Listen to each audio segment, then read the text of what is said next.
ഏത് പേരാണ് അതെനിക്ക് മനസ്സിലായില്ല. അതെന്റെ ഉദ്ദേശം എന്താണ്? അത് ബി ജെ പിയുടെ ഒരു ക്യാമ്പയിൻ ഉണ്ടായിരുന്നു 2014. രാഷ്ട്രീയ എതിരാളികളെ ഭയങ്കരമായി അധിക്ഷേപിക്കുന്ന ഒരു ക്യാമ്പയിൻ ഉണ്ടായിരുന്നു. അത് മുഖ്യമന്ത്രി അത് വിളിക്കി. കാരണം ബി ജെ പി അദ്ദേഹത്തെ കളിയാക്കി പരിഹസിച്ച് വിളിക്കുന്ന പേരാണ്. ഇപ്പോൾ പിണറായി വിജയൻ മോഡിയുടെ തോളിൽ കൈയിട്ടിട്ട് രാഹുൽ ഗാന്ധി അത് വിളിക്കട്ടെ. അപ്പോൾ കേരളത്തിലെ ജനങ്ങൾക്ക് മനസ്സിലാവുമല്ലോ അദ്ദേഹം ആരാണെന്ന്. അദ്ദേഹം മോഡിയുടെ മൗത്ത് പീസാണെന്ന് ഞാൻ പറഞ്ഞത് അതുകൊണ്ട് തന്നെയാണ്.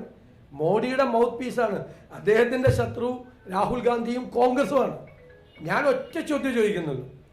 ഈ ന്യൂനപക്ഷ വോട്ട് കിട്ടാൻ വേണ്ടിയിട്ടാണല്ലോ ഈ നാടകം മുഴുവൻ ഈ പിണറായി വിജയൻ 35 ദിവസമായിട്ട് കാണിക്കുന്നത്. അവരെന്താ പ്രബുദ്ധരായിട്ടുള്ള ആളുകളല്ലേ കേരളത്തിലെ ആളുകൾ?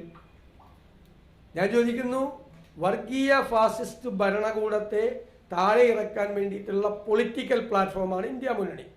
ആ ഇന്ത്യ മുന്നണി മൈനസ് കോൺഗ്രസ്. എന്താണ് ആ ഇന്ത്യ മുന്നണി മൈനസ് കോൺഗ്രസ്? കോൺഗ്രസിലേക്ക് എന്ത് പൊളിറ്റിക്കൽ പ്ലാറ്റ്ഫോം, എന്ത് മുന്നണി?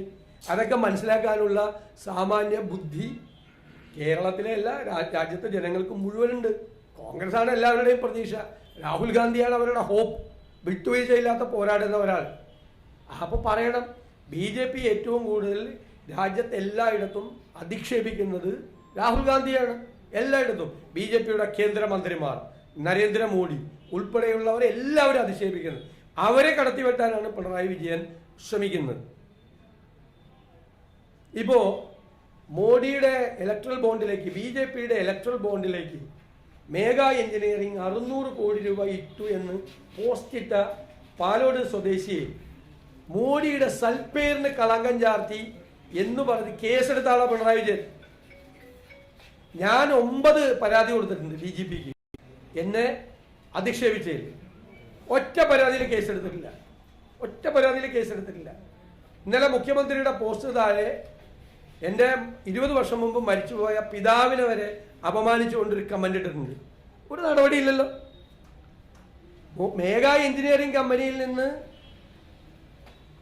B J P security bond, electoral bond മേടിച്ചെന്ന് ആർക്കും അറിയാമുള്ളത്? അതിട്ട ഒരാൾക്കെതിരായി മോഡിയുടെ സൽപ്പേരിന് കളങ്കം ചാർത്തിയെന്ന് പറഞ്ഞിട്ടേക്കണം. ഇന്നലെ ഷെമാ മുഹമ്മദിനെതിരായി കേസെടുത്ത് മോഡിയെ വിമർശിച്ചു എന്നതിൻ്റെ പേരിൽ. ഞങ്ങളെ ആരെയും വിമർശിച്ച ഒരു കുഴപ്പമില്ല, ഞങ്ങളെ വിമർശിക്കുന്നതുകൊണ്ട് കുഴപ്പമൊന്നുമില്ല. ഇത് വളരെ മോശമായ അശ്ലീലമായ ഭാഷയിൽ എഴുതിയ കേസിൽ പോലും ഒരു കേസ് എടുത്തിട്ടില്ല. ഇന്നലെ നിങ്ങളൊന്ന് നോക്ക്, വായിച്ചു നോക്ക് എന്താ എന്നെക്കുറിച്ച് ഇരിക്കുന്നതെന്ന്. 20 വർഷം മുമ്പ് മരിച്ചുപോയ പിതാവിനെ കുറിച്ചാണ് എഴുതിയിരിക്കുന്നത്. കേസെടുക്കൂല. അപ്പം അത് മോഡിയെ സന്തോഷിപ്പിക്കാൻ വേണ്ടിയിട്ടാണ്. മോഡിയുടെ സൽപ്പേരിന് കളങ്കം ചാർത്തിയത്, ഇലക്ട്രൽ ബോണ്ടിൽ കാശ് മേടിച്ചത്. അപ്പോൾ ഒന്നും വിമർശിക്കാൻ പാടില്ല, മോഡിയെ വിമർശിക്കാൻ പാടില്ല. ആ ഒരു രീതിയിലേക്കാണ് കാര്യങ്ങൾ പോകുന്നത്.